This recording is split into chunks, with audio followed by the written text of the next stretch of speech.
bolster or 2 pillows rolled up, attached with an old tie or your dressing gown belt, 2 yoga blocks or 2 hardback books secured with elastic bands such as an Oxford English Dictionary.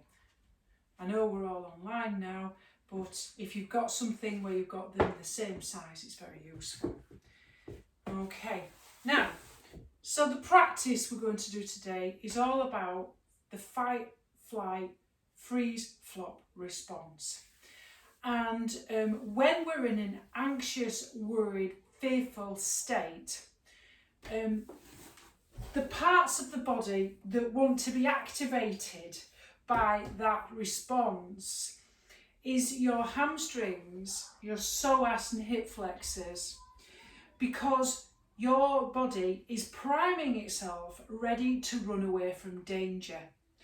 Now, there are no actual physical dangers for us in the Western world, but when it comes to the unseen nature of a virus, it is more triggering, but you're not dispelling the stored up energy that is occurring within the psoas, the hams and the hips. So with the intention of releasing that, that's what we're going to do today. We're going to finish it with a self-compassion mindfulness practice, which is the ultimate antidote to anxiety and fear, with a strong emphasis on this idea of the community, because this is what we've been missing. The thing that's really worked for me to get me through social distancing is FaceTime and interaction in this kind of way. When you see people's faces, you are still engaging with them in terms of their intonation and their voice and their facial expressions, which has an effect on your vagus nerve, which is the main cranial, 10th cranial nerve, which is associated with your fight or flight response. And good vagal tone equals good mental health. So seeing people on a regular basis is really, really important. Also, it releases the feel-good hormones, even though we're not able to hug them, which does thoroughly release, obviously, the feel-good hormones to do with oxytocin that you get from cuddles and love. So pets can be a nice substitute for that, obviously. But I think the thing that really works more than anything else is to keep a strong routine as if you normally would do. Going to bed at the same time, getting up at the same time, making your bed, getting dressed. I've heard some people have said, I'm sat in bed in my pyjamas doing my work on my laptop, which is probably not a great idea. If you suffer from insomnia, you have to make a division between your workspace and your sleep space. And ideally, you shouldn't have any electronic equipment in there, and you should have, for example, a normal wind-up clock. Okay, you need to protect your circadian rhythms by not looking at screens which can affect your body clock that thinks it's still daytime. That's so important. But not only is, keeping to a routine incredibly important, but also it's really important that you spend some time outside. I highly recommend that nature is the best antidote. Trees especially, because grounding is one of the practices we're going to include into this today. Grounding, okay, when you feel the floor beneath you, when you're amongst nature, is a really good antidote for anxiety. And the best way to do that is to really feel the floor. Take your shoes off, stand on the grass, stand on the sand, and really feel that, because nature has a really massive influence on our well-being. So if you're not getting out every day, that can make an impact. Trying to get out to a park or a garden is a really good idea, and going for a walk just to break the routine, that's really important. Exercise is incredibly important, so is mindfulness, yoga, and really working on dialing down your fight-flight response, which is what yoga and yoga breathing and mindfulness does. Because what it does is it turns down your limbic system, your fear response, your amygdala, and it improves that part of the brain, the prefrontal cortex, which is all to do with your reasoning, your empathy, your emotional regulation and self-control. You need emotional regulation of that fear-anxiety response. The more that you constantly tap into your fear anxiety response by constantly reading the news and finding out what's happening, looking at statistics, and if it's all around the virus, you're only going to increase that. So always remember, it's not just about what you eat, it's what about you consume mentally as well. So if you can, try to consume positive things, watch positive things, and also at the same time, that will help you to reframe your narrative inside of your head. We all know that we are hardwired for negative thought and for looking for negative things going around in the world. The reason being is because our ancestors, it allowed them to survive because they knew if they sat on their laurels, they would starve. So they would be constantly worrying about the next meal. Obviously that would have happened, you know, when we lived in these kind of sort of agrarian communities, but we don't worry about the next meal. But that's the problem. We are constantly hardwired. We are Velcro for negative and we are Teflon repel for positive. So always keep that in mind. So it's what do you consume and what you talk about and everything else. So that's really, really important. And do positive things that really connect with you and help you relax and keep your hobbies up. That's so important. So we're going to start on our backs. We're going to start with a nice grounding breath. We're going to move through some very, very real deep hip rotations in here to work with this area where we get all that junk in. Remember, it's all about where we hold our emotions. Our emotions, okay, if they're not released, become stored. There is a lot of theoretical principles now to do with the science of trauma that accumulative stress can create a traumatic response in the body, but also as well, we know that toxic stress over time is causes inflammation in the body, and that lowers our immune system, which means we're more likely to be ill, and that leads to chronic disease. So being healthy is not just about what you eat, it's about how to reduce the stress and mitigate it with the yoga. So if you want to know about how to reduce stress in your diet, it's obvious, less processed food. And also there's been a lot of scientific studies into a higher protein diet, which is really good for the brain. Okay, the brain there, so you know, you're cutting down on a lot of bad carbs, I would say, eating more fruit and vegetables. I know it's tempting to eat a lot of, my weakness is crisps. But I'll be really honest, I've hardly had any sweet stuff at all, probably twice over since March, and I'm eating a lot of fruit and veg. And I've cut down on meat a lot, so I'm really cutting down on my meat. I'm almost vegan. Except for tonight, for some strange reason. It may not be. So, right, okie dokie, let's come into our backs and let's do our grounding breath. This is really important because we focus on this grounding nature to help us feel safe and secure. Always remember, whenever you feel worried, feel the contact of your feet and the floor.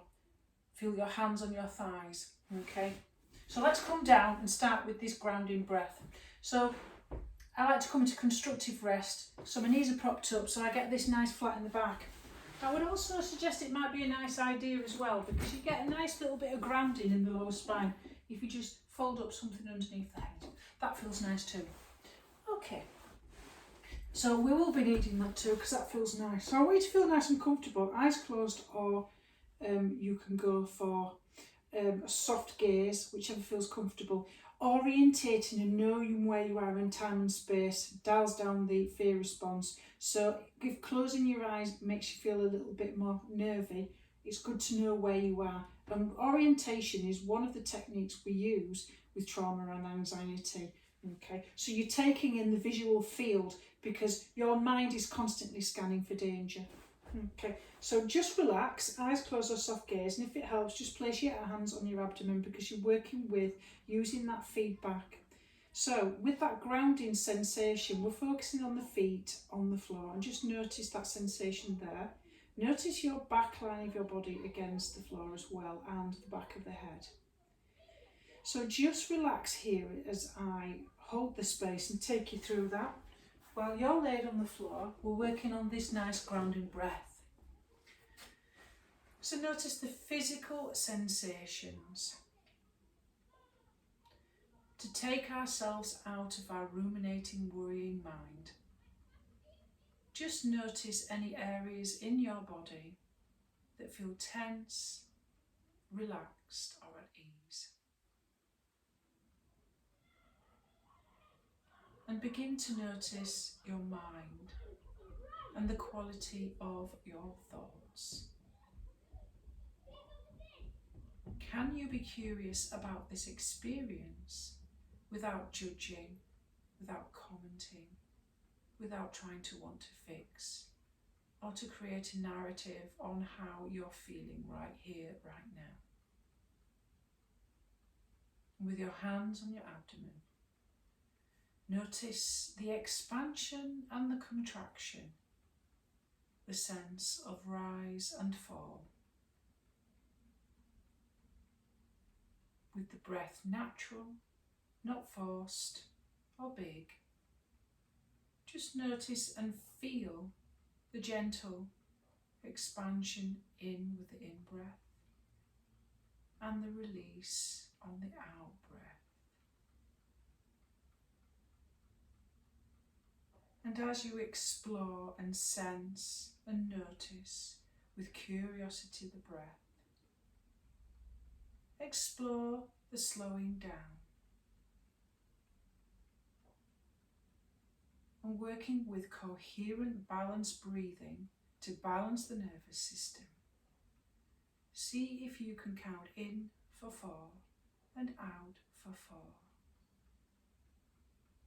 With smooth transitions in between, no pauses. As if your breath is moving around a soft circle. Visualize the breath as a soft circle. Visualize the inhale moving up the circle and the exhale coming down. Keep this visualization. Keep the notice, that counting, the coherence, the balancing. The counting keeps your focus, provides mindful attention. Keep practicing in your own time for a few moments.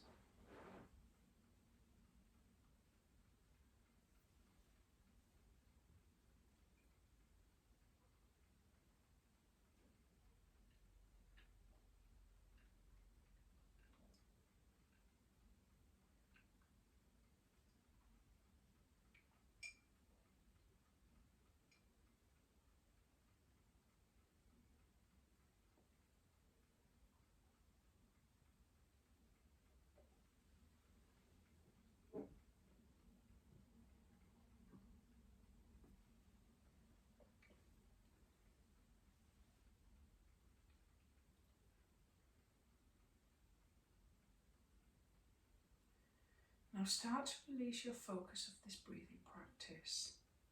And as you do, notice the changes of your body and mind in response to this smooth pattern. Notice the quality of your bodily sensations.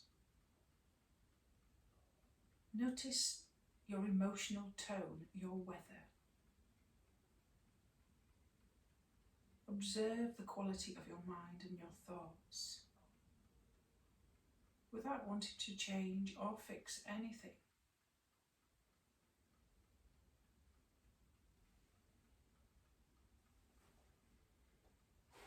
We will now begin to warm up by laying on our backs. You can open your eyes when you feel ready. We're going to take ourselves into a starfish position with our palms down and our feet up, like so. So on the inhale, as we rotate our palms up, we're going to rotate our toes towards each other, and then exhale, palms down, and take our feet out. So inhale, rotate toes together, palms up, and then exhale, hands down. So let's keep that rhythm. Keep going in your own time. Remember, toes in, palms up, palms down, toes out. Start rotating and moving into the legs, into the shoulder capsule and the hip capsule.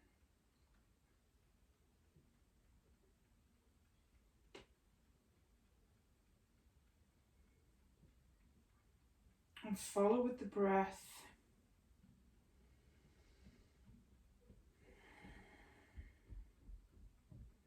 Feel the rhythm and its pace.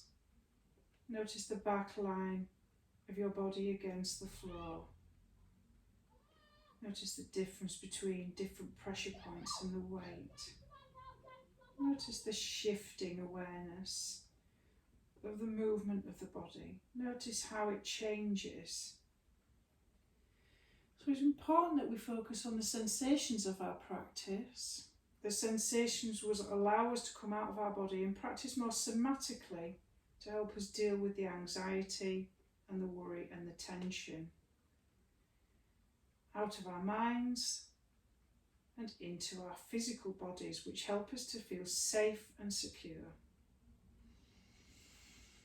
Now we're going to start working with our hamstrings. So bring your knees into a bent position like so, with a blanket underneath your head.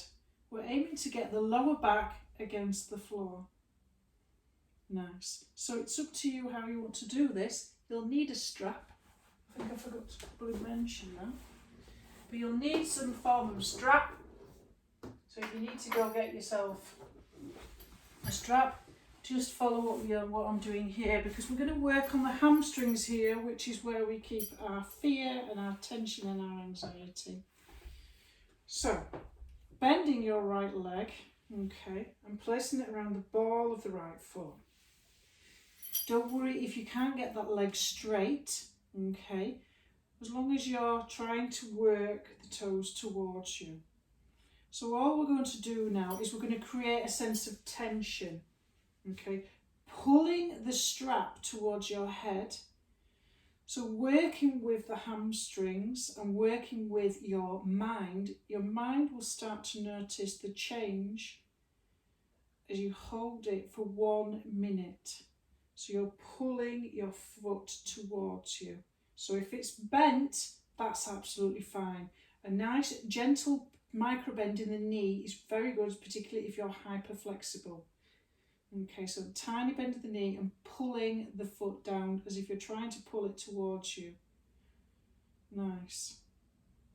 Now we're going to invert and evert the foot. So pulling onto the strap, so you're going to, almost as if you're rotating your toes towards, big toe towards the floor, and then your pinky toe towards the floor. So you're basically going big toe, you're shifting from side to side, big toe down, then pinky toe down. Okay, we're going to do that 5 to 10 times, it's up to you. Okay, so we're really working into all of the muscles in the hamstrings, and we've got more than one. So pinky toe down, then big toe down. So we're inverting and everting the foot.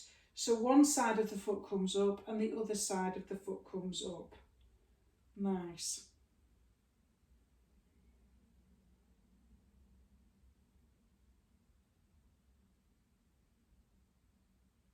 And then what we're going to do is we're going to rotate. So what we're going to do is we're going to basically go like, well, not rotate, but we're going to point and flex the toe.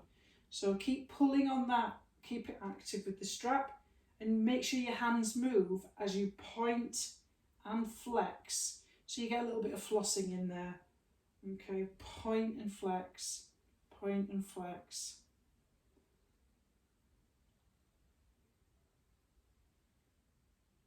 And then we're going to internally and externally rotate the foot. So your kneecap goes out towards the right, and then your kneecap goes towards the left. Kneecap right, you're rotating it in and out. So you're working every single part of these hamstrings. In and out. Rotate your foot out, rotate your foot in. So your kneecap goes from the left and then to the right. Left and then to the right.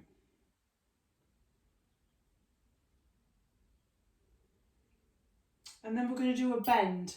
Okay, so bend your knee and take your arms wide and then inhale to come up. Okay, then bend your knee wide so your arms come wide and your knee comes towards your chest, and then inhale up. So we're going backwards and forwards. So we're working into the hamstrings, your fight or flight response. This is your hamstrings is your running muscle, isn't it? And you want to run away from anything that's causing you anxiety, but you can't run away because you don't know what the threat is.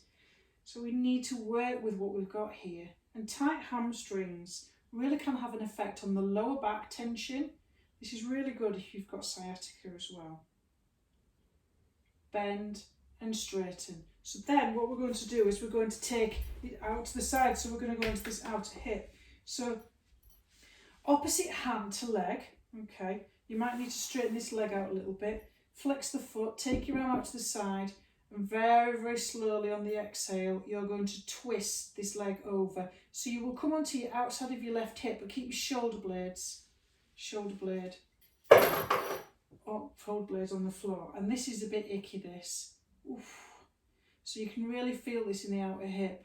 If you need to bend that knee, that's fine, obviously. You're just working with your edge and you're not pushing past it. But you're just going to feel that hip stretch out that right into the TFL, into the IT band. And then inhale to come up, and then we're going to do that the opposite side. So left leg this time. So you will start to feel, you might squeeze your knees into your chest and you're like going, oh, one leg's slightly longer than the other. Isn't it amazing? Okay, so let's go for the next one then.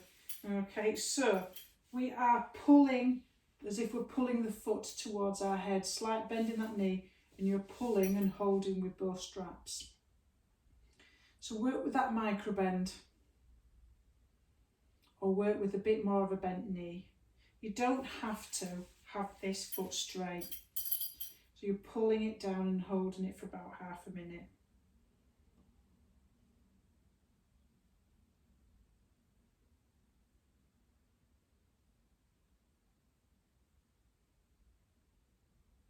And then you're coming into that evert and invert. So your big toe comes down, so the inside of the foot rolls down towards your head, and then your pinky toe rolls down towards your head. Keep that tension in the strap. Really keep, and we're going to do that 5 times. You can build up to this, and you come back to this practice. Always come back to building up. You can always stop the video at any time.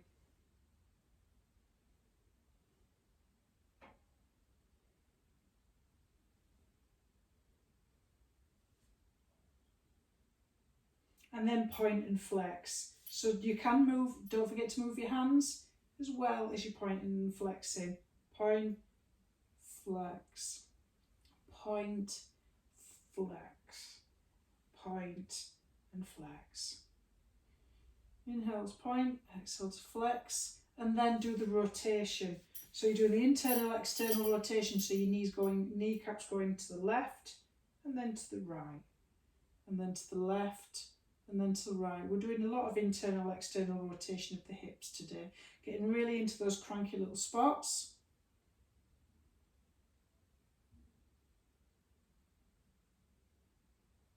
Obviously it's very subtle and it's not quite, you're not going to see much what I'm doing here, but it's happening.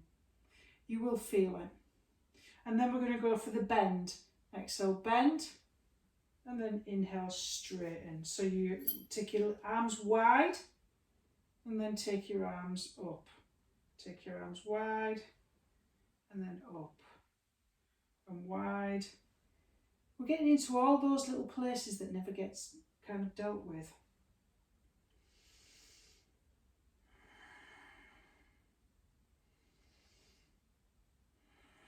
And then get ready for your RT band TFL stretch. I hate this. Straighten out that leg, flex that foot, and then take your leg over. You're keeping your shoulder blades glued to the floor. Exhale, twist. Really keep your, and then take that leg over out to the side. You can keep that knee bent, just flex the foot to protect it, your kneecap. Woo.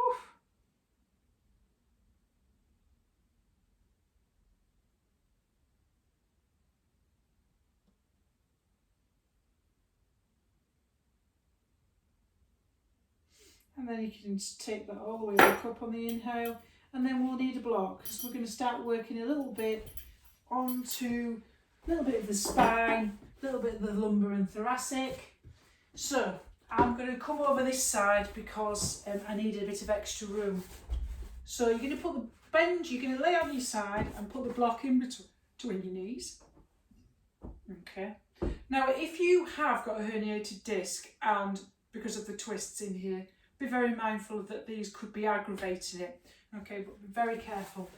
But the squeezing the block minimises the pelvic movement, and also as well, we all know how important it is to strengthen the inner thigh muscles because it all helps, doesn't it? I find it helps with the old pelvic floor.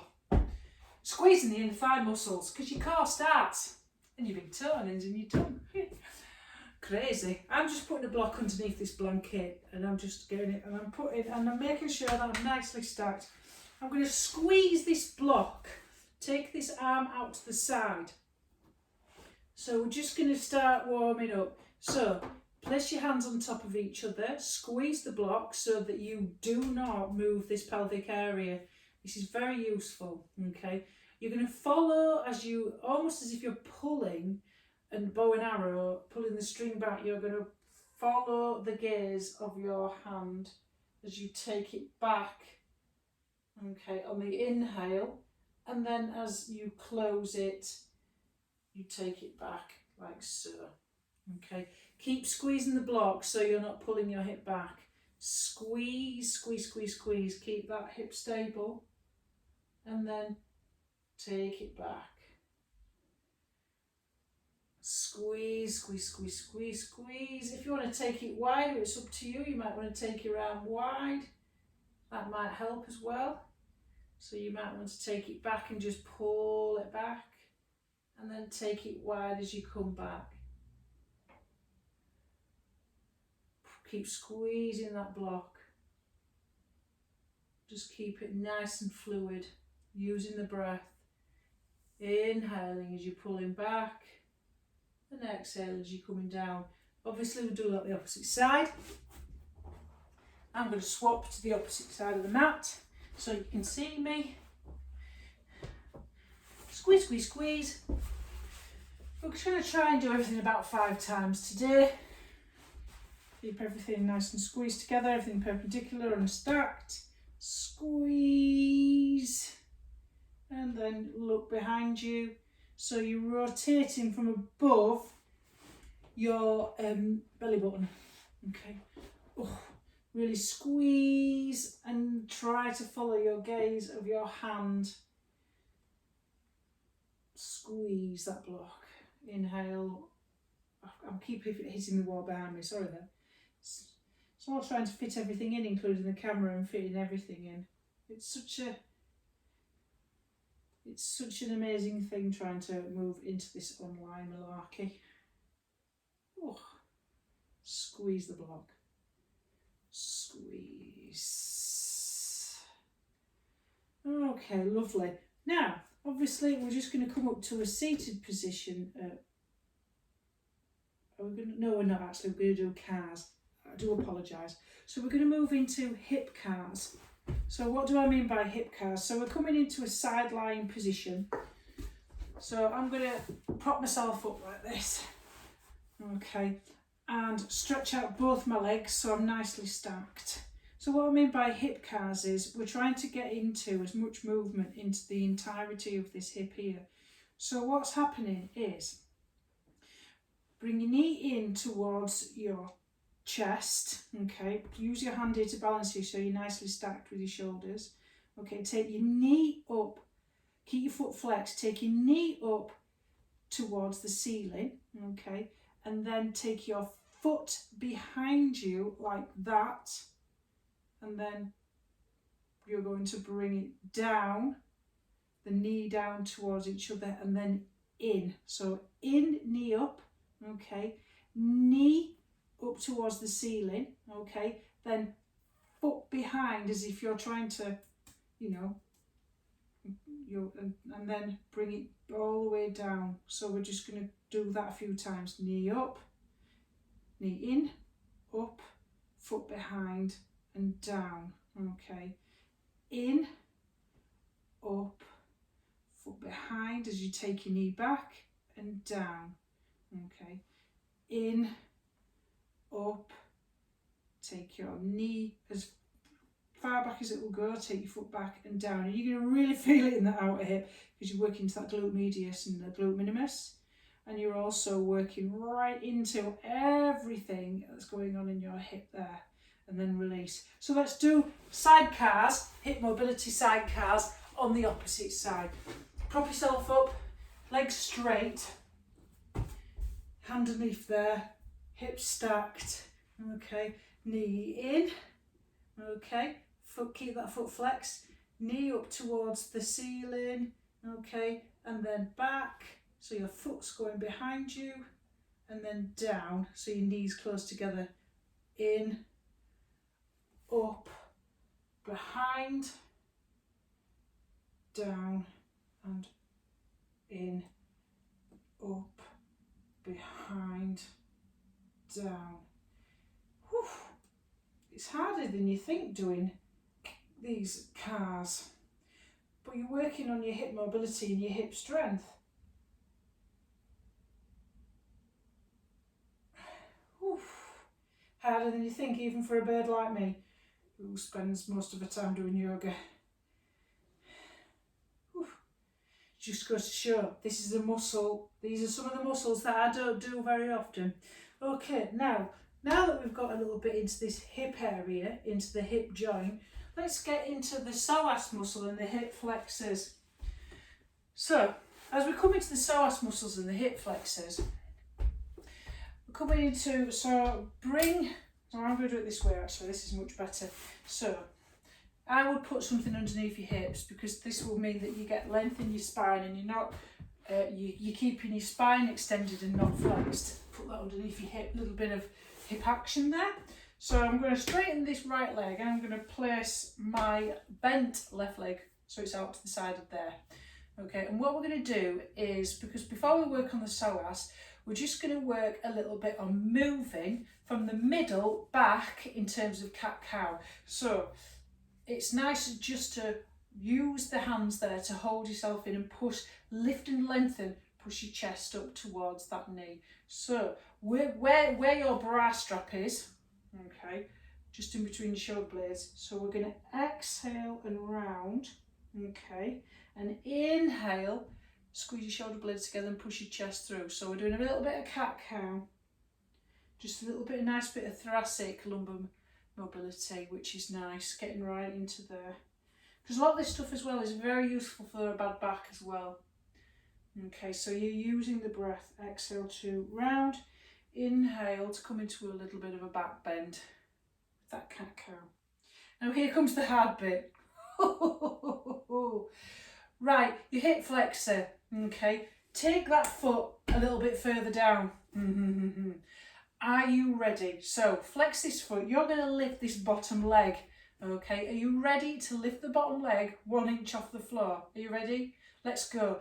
Pull your core in, exhale, lift and hold. 1, 2, 3, 4, and 5, and release. Whoo! Now you're going to come to the side like this and place your hands on the floor and then rotate your foot so the pinky touches the floor now. Okay, we're going to really get into that psoas muscle. So we're coming into this. So what you're going to do with the foot, with the pinky on the floor, okay, you're going to inhale and take your big toe up towards the ceiling and then drop it. Whoo, there's a lot going on there. Really going into that deep psoas hip rotation. Oof, you're going to feel it. I'm going to try and keep my chest lifted and my spine long so I'm not going like this. So I'm getting as much action as I can because I'm working into my psoas. So pinky toe down on the exhale, inhale to take your foot up towards the ceiling, but make it harder, you can use a little bit of activation there. Press your heel into the floor, that makes it harder. Oh. So if you press your foot into the floor as you're doing this, you're really going to be working a little bit harder on this, and it will work more into the psoas. This psoas muscle is your fight-flight muscle.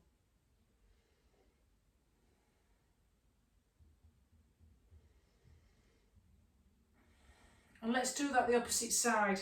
Okay, so straighten out your left. Okay, I'm going to turn around so you can see me. Straighten out your left. Right over the top. Okay, so we're just going to do our cat-cow. Put your hand on your shin. So you inhale for cow and exhale to round. Really work the mid-thoracic area, so you're working into there. So you can really feel it in between your shoulder blades. Inhale, exhale. Inhale, exhale. You will feel yourself get quite warm actually. For a seated class, this is a little bit harder than I thought.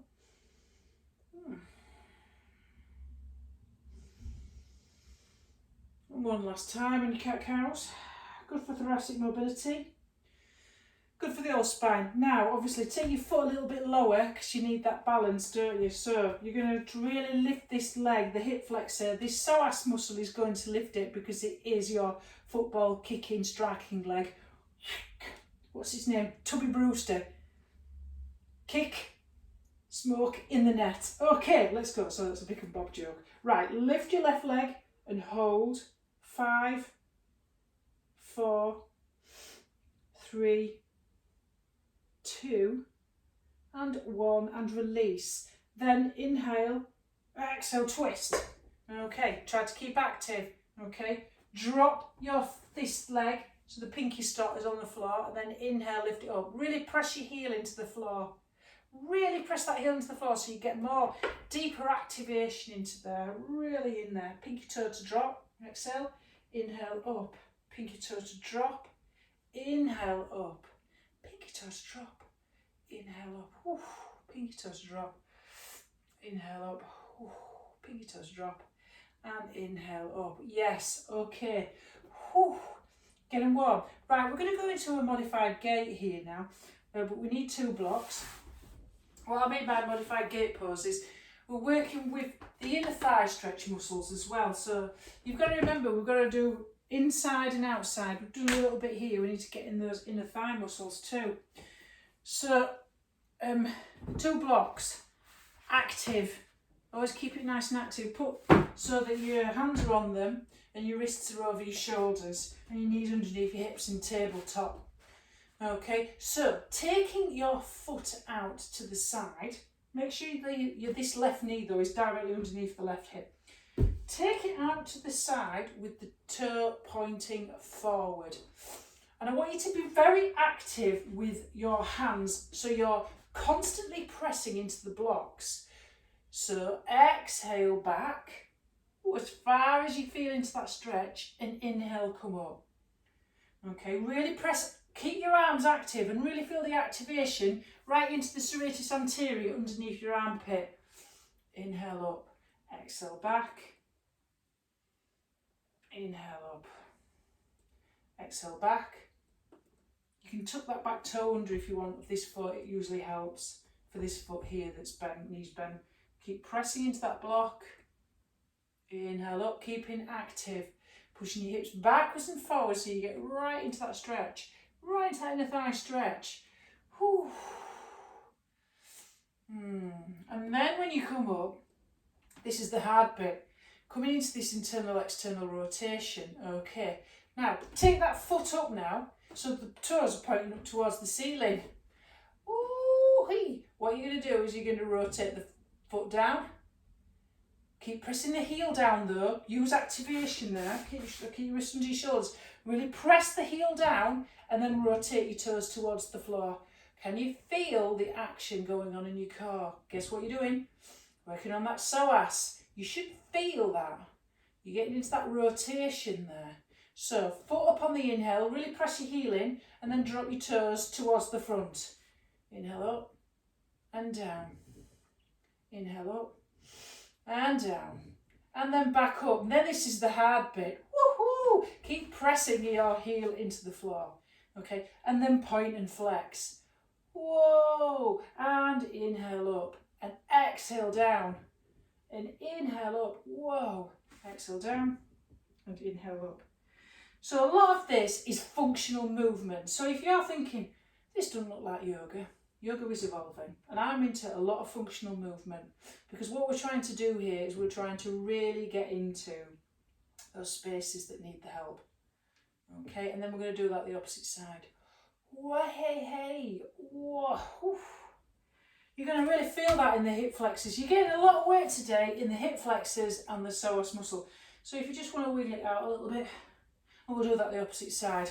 So modified gate pose.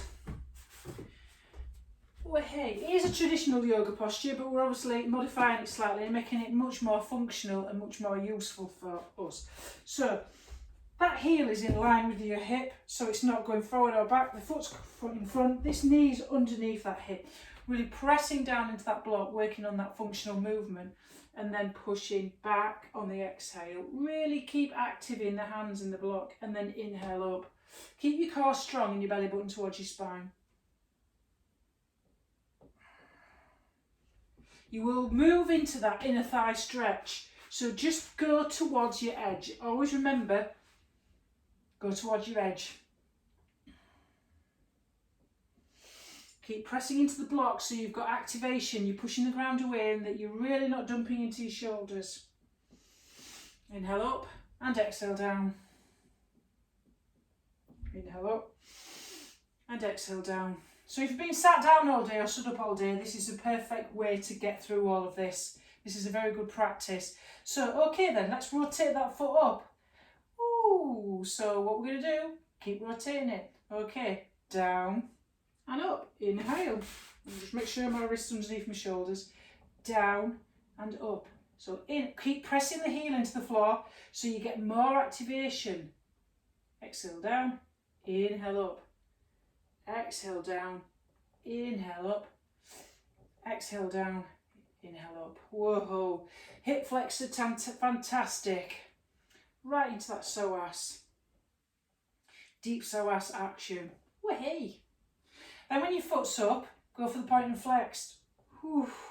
Point and flex, inhale up, exhale down, point and flex. If you get cramp, just keep mindful of that. It could happen at this particular point. I've got monkey feet, by the way. Only on one foot, the other foot's absolutely ruined. There's too much arthritis in it. Doesn't move at all. I ain't got monkey toes, they're just fixed and frozen. That's why I do yoga. Don't want it to spread. Woo! Okay, nice. So just shake that one out. Ugh. Let's go for a nice wide leg windshield then, because you've done a lot of hip flexor work right into that psoas muscle. So just come to a position where you're like this. Okay. Two options. Hands behind you, relaxing. Okay. Core work. Arrow mudra. Because you're going to have to balance. So it's up to you how you want to do it. If this is a relaxing class for you, it's just this. Hands behind you. Knees. Exhale your knees down, windshield wipe to get rid of that tension. If you're really into, okay, core work, interlace your fingers, arrow mudra, and you keep yourself upright. That makes it really hard. Exhale, inhale.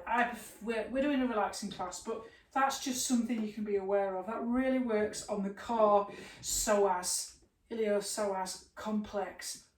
The iliopsoas complex involves the hip stabilisation, and it's all interrelated.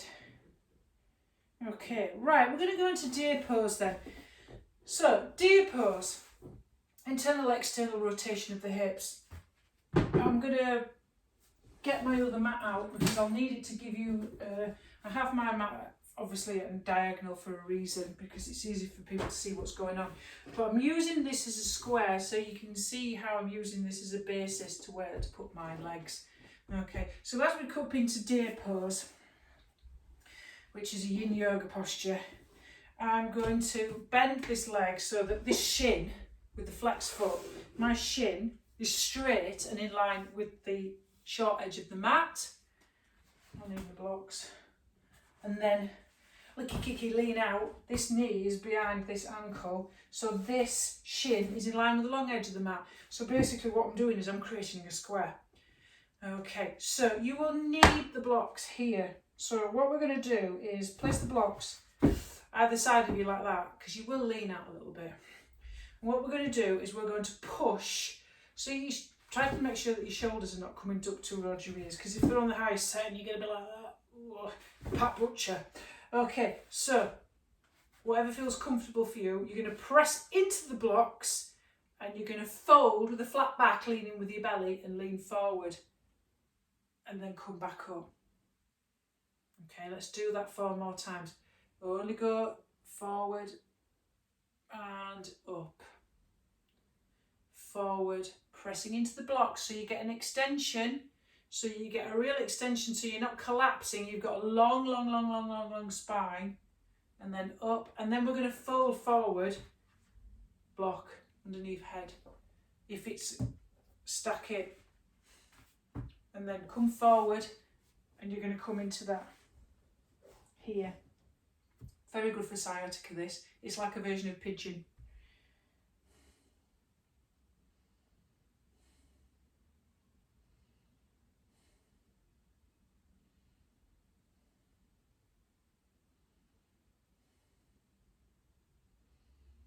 Okay, come up with a flat back.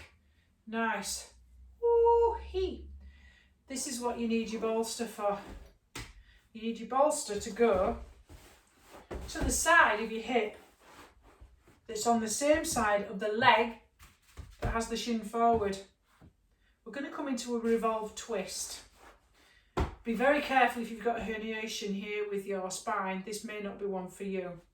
So inhale to lengthen your spine, okay, then twist from above your belly button to come onto the bolster. So my middle of my chest comes onto the bolster like so. So you're coming into a revolved twist like this. Now, if you was doing a nice restorative yoga class, you could hold this to 5 to 10 minutes. Depending on how you feel. So this revolved twist here. So my hips are facing forward, but the centre of my chest is in the middle of the bolster.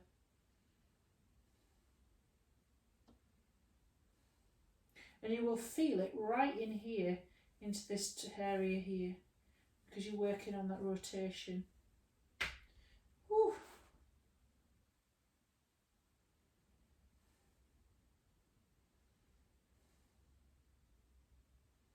Now, push up with a flat back, and we need to consider, okay, nice lengthen before you twist forward, and then just do a little bit of a counter twist. Whoa. Let's do it on the opposite side. Oh, hey. If you want to do a little bit in between with windshield wipers, just get it in there. Whoa. Intense. Like 2 tens together. Intense. Okay, you're looking for that square. Flex the feet, shin in line with the front edge and the long edge of the mat. You've got your block. You're going to push the ground away from you and lean forward. Lead with your belly, not with your head, because we're looking for an extension in the spine, not a curvature of the spine. So pressing into the blocks and coming down. Oh, I can feel this one on this side. You will find that some sides are a bit different to the other. Try to keep yourself nice and square so you're not leaning out to the side. Really keep that core strong. Press into the blocks and come back up. So we're doing this 5 times in total. Press into the blocks, come forward and then come back up. Press into the blocks and come back up. And then press into the blocks and come back up. Okay, and then we're going to go for that fold. So whether you've got a block or something there in front of you, nice big inhale, fold with a flat back, lead with your heart centre, and then place your head on the block. It's a little bit yin, this, with a little bit restorative, but a real bit of functional movement. Therapeutic functional movement, as I like to call it.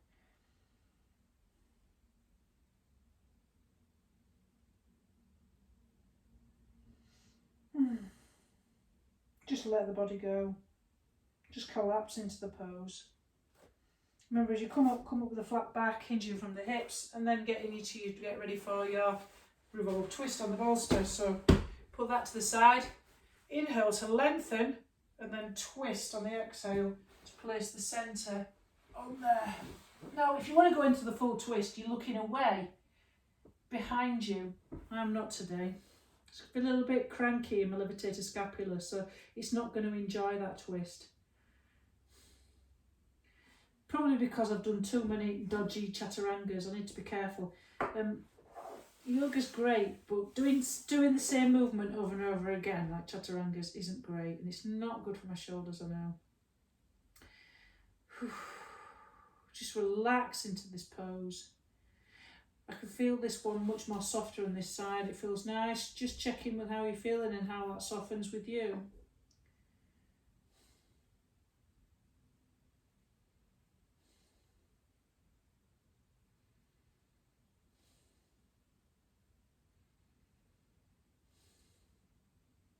And then lengthen, inhale as you come up before you exhale and twist back.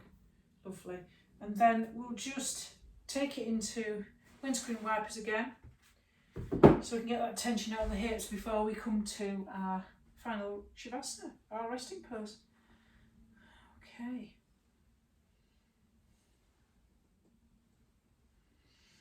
So we did a little bit of coherent breathing. Always remember that. Even if it's a 4 in, 4 out, or 5 in, 5 out. Very good for grounding and relaxing the nervous system. So always remember that. Always remember that anything to do with getting any of the tension out of the psoas and the hamstrings, hips, you know, the body stores the tension in the body, and it's always good to work with that. So, if you're ready for Shavasana, and you've got a blanket, and you've got a bolster, and you've got an eye mask, and you want to get ready, we are going to do a self-compassion practice. Self-compassion practices are the absolute antidote for negativity. As I've said before at the beginning, we have Velcro for negativity and negative experience. We're always looking for danger. That's why we're always reading bad news. But we have Teflon for the positive. We can only rewire our brain to be more positive by constantly making it do things that's more positive. Practicing gratitude is the most important one. You know, always remember that. You know, you may think your particular circumstances are bad for you, but there is always something to be grateful for, because, you know, you may have you've got a roof over your head, and you've got hot water, and you've got people that love you, which is always important to remember. Always important to remember.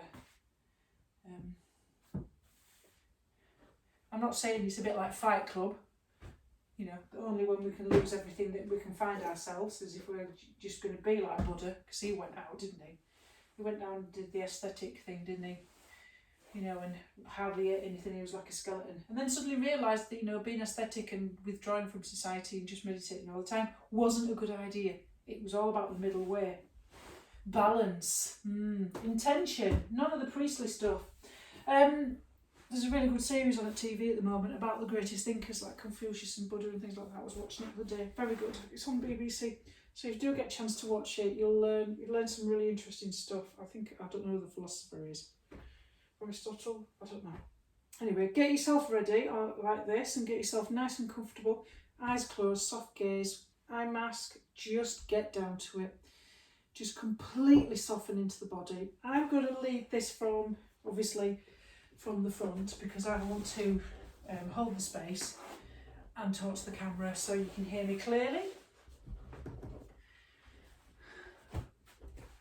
So, spend a little time finding that perfect sweet spot. So we're looking for wiggling around, so you know that you're going to be absolutely comfortable for the next few moments. That's really important.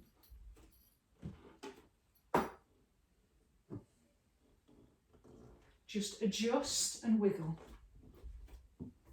I'm going to use my bell.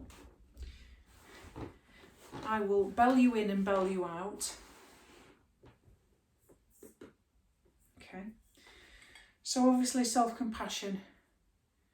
This is one that really brings a sense of community and awareness of that we're part of everything else, and which is so important at this moment. We do feel as though we've lost a lot of social connection, and it reacquaints ourselves with the importance of that there is everything out there, that we're all part of a common humanity, which is part of the self-compassion, mindfulness, Buddhist practice, that we're all in the,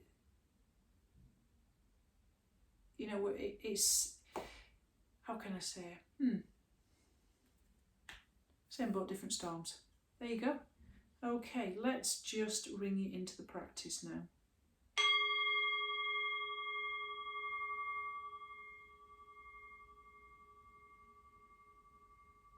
Feel the ground.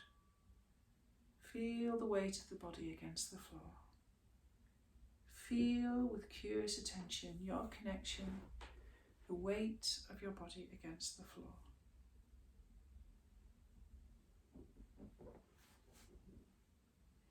Allow the body to soften.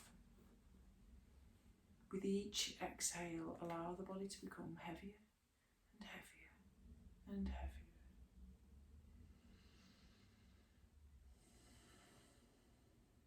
And become aware of the breath, the breathing in and the breathing out. And just let your awareness find where it's easiest to sense your breath. Maybe it's in the nostrils. You feel the touch of air at the tip of the nose as you breathe in and as you breathe out. Or maybe that it's in the belly or the chest as you feel the expansion and contraction of the core as you breathe in and out. Whatever's easiest, just let your awareness to stay right here. And I want to invite you to direct your awareness to your family, whatever family means to you.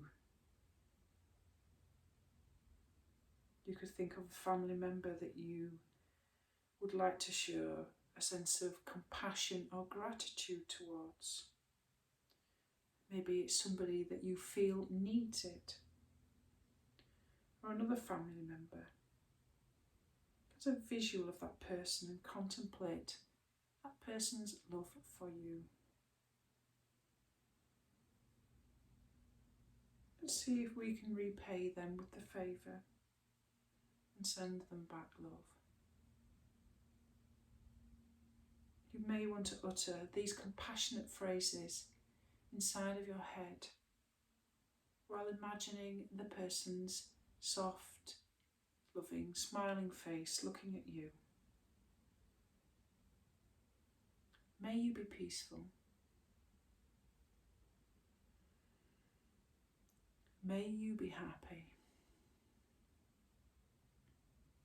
May you be free from pain and suffering.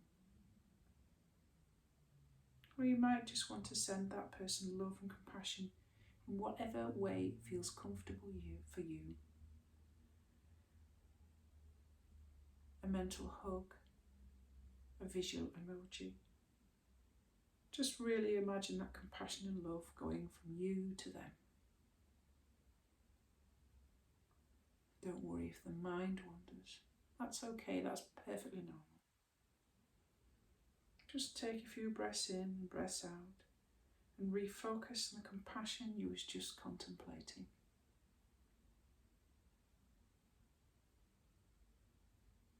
Next, I want you to invite all those true friends you have, your peer group. Think about all the friends who really love you, who really support you and want you to do the best, to achieve the best in life.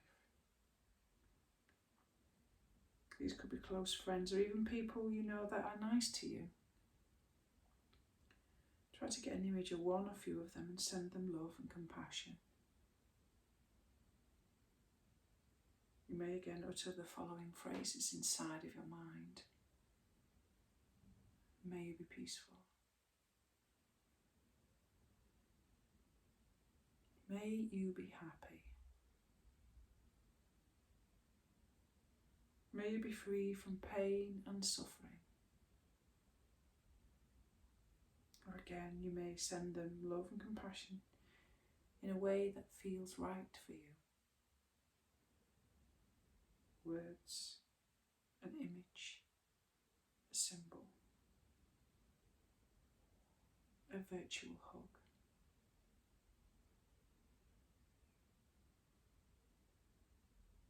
Now I want you to invite you to think about your true friends, your whole family and everyone you consider to be part of your entire community. Your community could be your neighbourhood. It could be everyone you care about.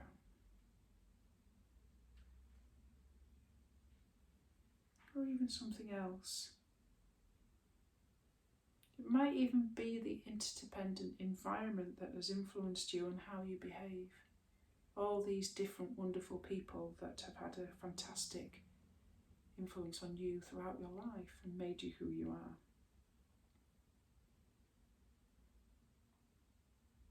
But we can also influence our environment too. And one way to do that is to send compassion to our entire community. If you can, picture the members of your community all together in a place. It would be more useful if you can place them into one area. A gym, a theatre. Send them love and compassion. Thank them for supporting you. You might utter these useful phrases inside of your mind following me. May you all be peaceful. May you all be happy. May you all be free from pain and suffering. Or again, you may send a symbol, a word, a mental hug, anything that makes you feel comfortable. And as you send compassion to your community, think about everyone in your community like trees in a forest. The forest is your community, and each tree represents each individual.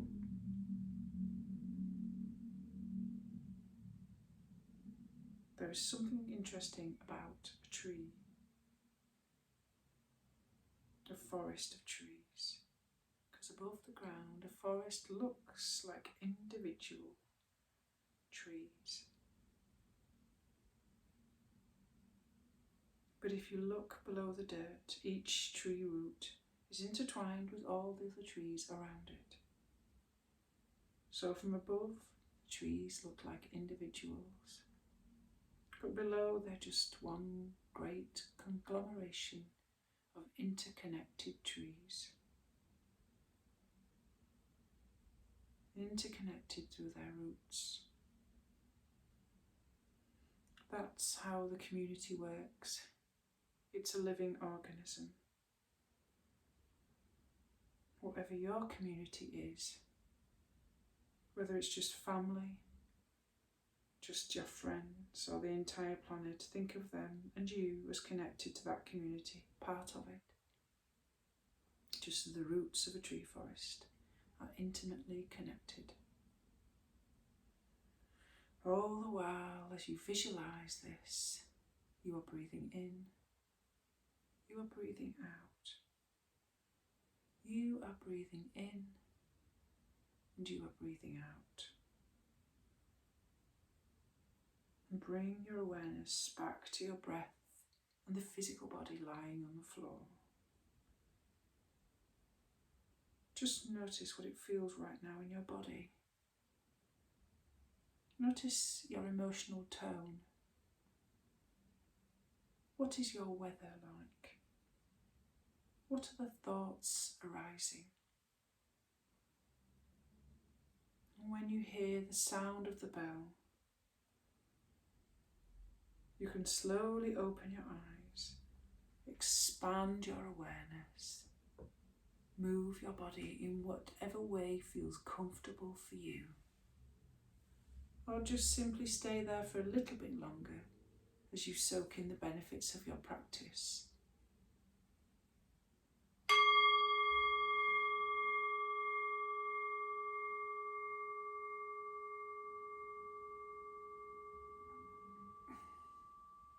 Okay, I hope you've enjoyed today's practice today, something that you can always come back to, or parts of it whenever you need it. Namaste.